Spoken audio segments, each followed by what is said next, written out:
because I know that you wrote on this, and like I said, I was listening to a podcast this morning, and you guys were talking about this too. So I thought I would bring this up just to kind of. I really what I want is just your opinion on these from your level of experience, kind of being an outsider, actually, because we have a different take inside. But so you're reporting on there's a bloodbath, which means a lot of people lost their jobs.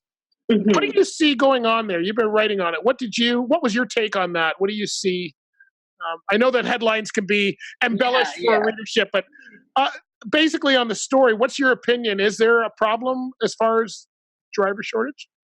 Yeah. So the bloodbath thing. So that quote is from Chad Boblet, who I've talked to quite a few times about trucking and these sorts of things. And the thing about journalism, if you get a quote like that, you have to put in the headline, because it's just really, and it's exactly what truckers are saying. So, kind of what my philosophy is to just report on what actual truck drivers are saying, what they actually think about.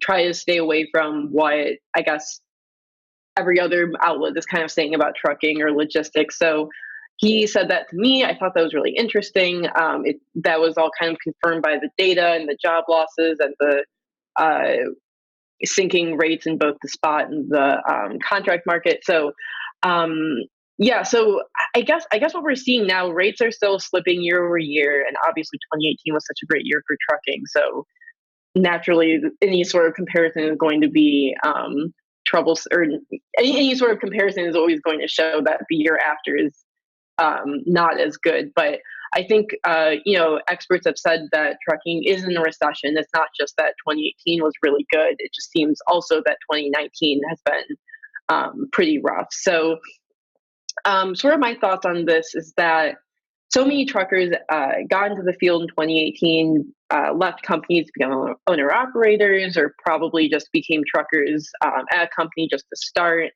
And there's just far too many truckers in the market. And after this huge bump in 2018, now we've seen a huge fall in 2019. So even more people are getting hurt from what could have just been kind of, maybe a more quiet or subtle recession. It's just that much worse because so many more people are in the market now. So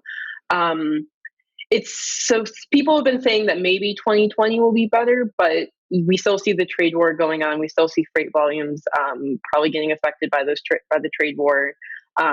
So I think we'll have to see just how this all sorts out.